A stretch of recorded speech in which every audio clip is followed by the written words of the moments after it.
नमस्ते। भारत के पड़ोसी देश पाकिस्तान को डिफॉल्ट होने से अब कोई चमत्कार ही बचा सकता है।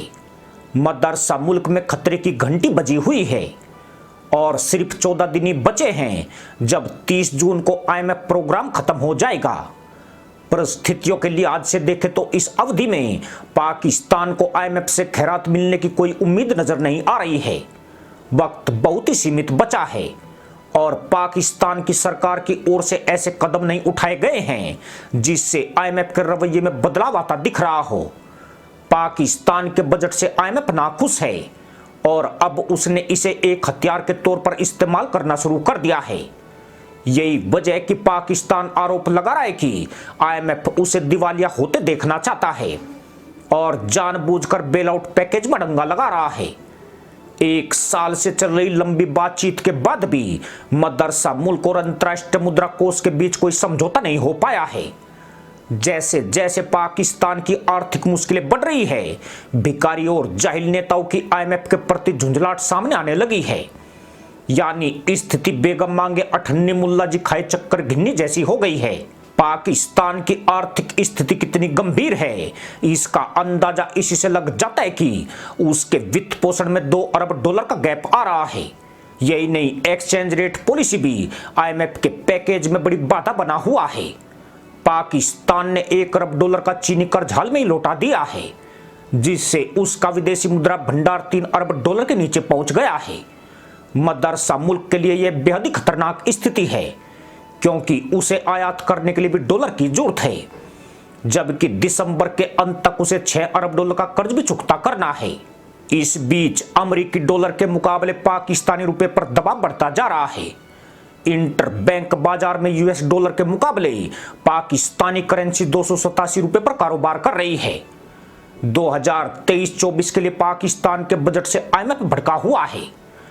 चुनावी साल होने की वजह से शहबाज शरीफ सरकार ने लोगों को लॉलीपॉप थमाने के वास्ते सरकारी कर्मियों की सैलरी में 35% के इजाफे का ऐलान किया है।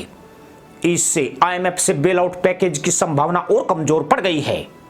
अगर आईएमएफ ने पाकिस्तान को फंड नहीं दिया तो पाकिस्तान पर विदेशी ऋणों को चुकाने का दबाव बढ़ जाएगा और उसके विदेशी मुद्रा भंडार में इतना पैसा नहीं है जिससे कर्ज अदायगी की भरपाई हो सके।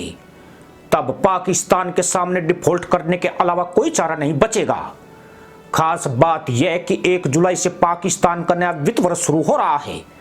इस वित्त वर्ष में उसे $23 अरब का विदेशी कर्ज चुकाना है। यह उसके वर्तमान विदेशी मुद्रा भंडार से 7 गुना से भी ज्यादा है।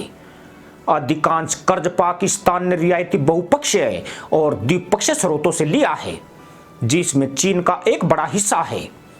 आईएमएफ से लोन नहीं मिलने की सूरत में मदरसा मुल्क बार बार प्लान बी की बात दोहराता है। हालांकि उसने सार्वजनिक तौर पर इस प्लान बी के बारे में नहीं बताया है। संभवतः यह मुल्लाई प्लान कोई ज्यादा कारगर नहीं है, क्योंकि अगर ऐसा होता तो वह आईएमएफ के सामने तहमत उतारकर खड़ा नहीं होता। ऐसी संभावना है कि प्लान बी के तहत वह फिर से चीन के सामने झोली फैलाएगा, जहां अपने कुछ संसाधन चीन को बेचने पर मजबूर हो सकता है। पर दिक्कत यह भी है कि पाकिस्तान में राजनीतिक हालात भी खराब हैं और महंगाई अपने चरम पर पहुंची हुई है। मदरसा पैदाइश को खाना तक सही से नसीब नहीं हो पा रहा है। ऐसे में शहबाज शरीफ के लिए चुनाव में मुश्किल और बढ़ सकती है। मूडीज इन्वेस्टर समिति ने 2 दिन पहले चेतावनी दी है कि पाकिस्तान को आईएमएफ से बेल आउट पैकेज मिलने की संभावना कमजोर पड़ गई है।